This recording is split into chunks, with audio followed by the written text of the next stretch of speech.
Otep à tous, bien-aimés frères et sœurs. Les déboires de Kagame continuent. La chute aux enfers.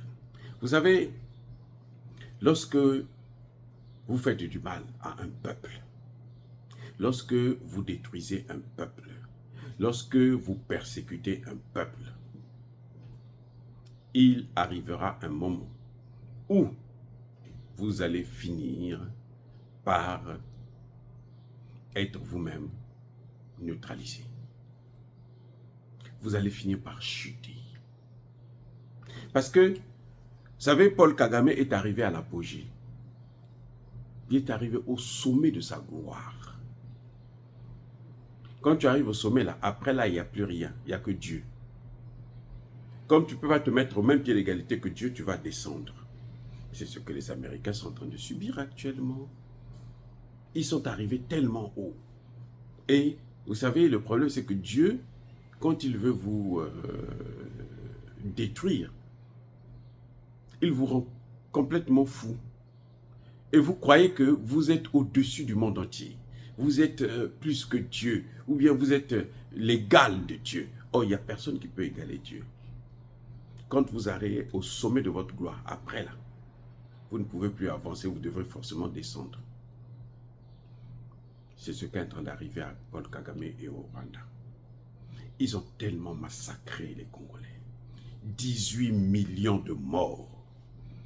Et malgré ça, ils étaient toujours soutenus par toutes les puissances occidentales.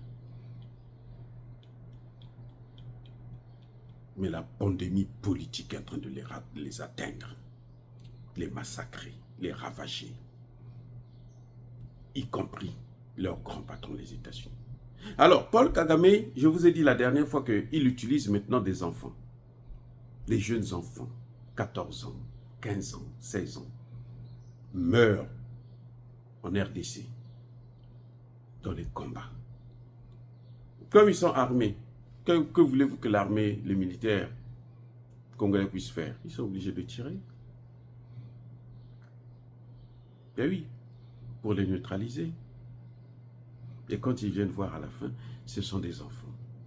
Il y en a qui pleurent, des soldats qui pleurent, ils disent, mais c'est un enfant, comment? Mais trop tard, tu ne peux rien faire. Celui qui les a envoyés, Kagame, il y a un enfant qui est capitaine dans l'armée rwandaise. Il n'a jamais envoyé sur le terrain. Vous voyez? Alors, après les enfants, maintenant ce qu'il fait, c'est qu'il utilise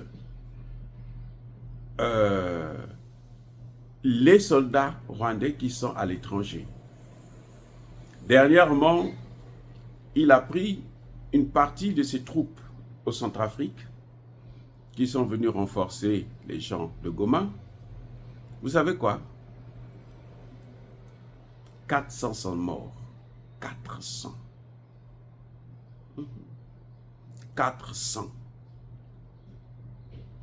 Et Kagame est dans une situation compliquée.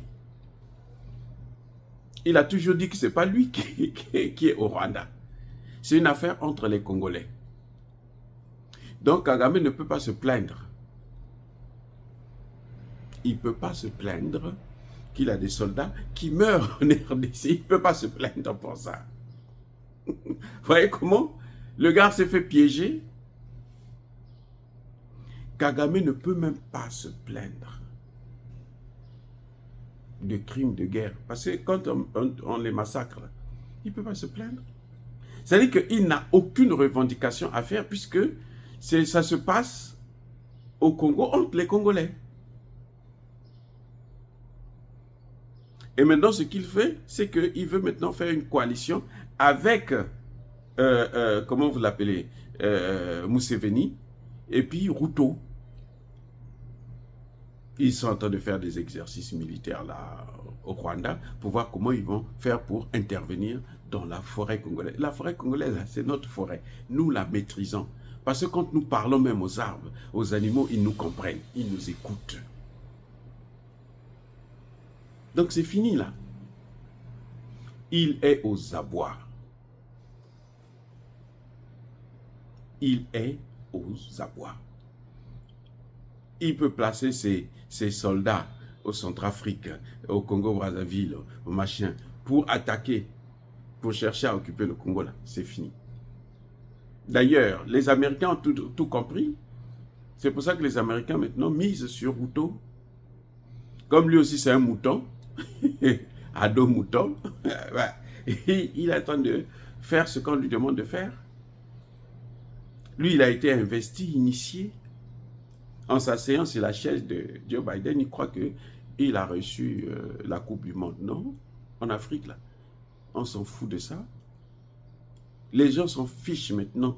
Nous, ce qui nous préoccupe là, ce sont ceux qui s'occupent de nous, de nos problèmes. Quand un dirigeant africain ne s'occupe pas des problèmes de son peuple, pour nous, il n'est rien du tout. Il est zéro. Il peut danser, faire ce qu'il veut. Ça ne nous regarde pas. On est habitué déjà de toutes les façons à souffrir. Donc, il n'y a pas plus de souffrance qu'on peut nous ajouter. Puisque nous avons tout vu. Donc les dirigeants africains là, qui ne font que faire ce que leur population ne veulent pas là, ils perdent leur temps. Nous les regardons, on les maudit tous les jours. Mais vous ne voyez pas, à la fin de mes vidéos, je maudis. Ceux qui persécutent l'Afrique, je les maudis. À la fin de mes vidéos. Jusqu'au jour où ils vont tomber. Ah, les gars, faites ça vous aussi. Ceux qui persécutent l'Afrique, là, il faut les maudire. Ceux qui trahissent l'Afrique, là, il faut les maudire. Nous, ça, c'est le ministère de la parole. Ça a une puissance. Voilà. Kagame est en perte de vitesse et personne, malheureusement, ne peut l'aider, ne peut l'arrêter. Même pas les Américains qui l'ont formé. Ils ont formé un bourreau qu'ils ne peuvent plus arrêter. Ils ne peuvent plus le soigner. C'est dommage parce que ça aura des répercussions sur tout un pays, le Rwanda. C'est dommage. Mais on ne peut pas faire autrement puisque les Rwandais eux-mêmes le soutenaient. Les Rwandais faisaient des marches ici. Non, on est en train de persécuter les Tutsis au Congo et tout. Les Tutsis congolais, il n'y a pas de Tutsis congolais. Maintenant, les Américains savent qu'il n'y a pas de Tutsis congolais. Les Tutsis sont Rwandais. Ils ne sont pas congolais. Aujourd'hui, là, ils ne peuvent plus marcher. Ils vont marcher, personne ne va les écouter. Au contraire, il y en a qui vont même carrément les chasser. Parce qu'ils ont abusé et surabusé des Congolais et surtout de la communauté internationale qu'ils ont manipulé. Le Rwanda n'a pas de budget. Le Rwanda vit par des aides. Maintenant, les gens ne veulent plus donner des aides. Voilà ce qui est en train de se passer. Dire cela, c'est inciter à la haine ou à la violence. Non. Il y a la colère. Encore une fois de plus, bien-aimés frères et sœurs, je persiste et je signe. Soyez bénis. Soyez abondamment bénis par le Dieu des Kémites et par nos ancêtres angélisés. Bien que tous ceux qui persécutent le continent africain le pillent et le déstabilisent, qu'ils soient noirs, blancs, chinois, arabes, juifs, indiens ou qui qu'ils soient punis, maudits, foudroyés, neutralisés, écrasés, effacés par le Dieu des Kémites et par nos ancêtres angélisés. Vive l'Afrique éternelle. J'ai dit et j'assume.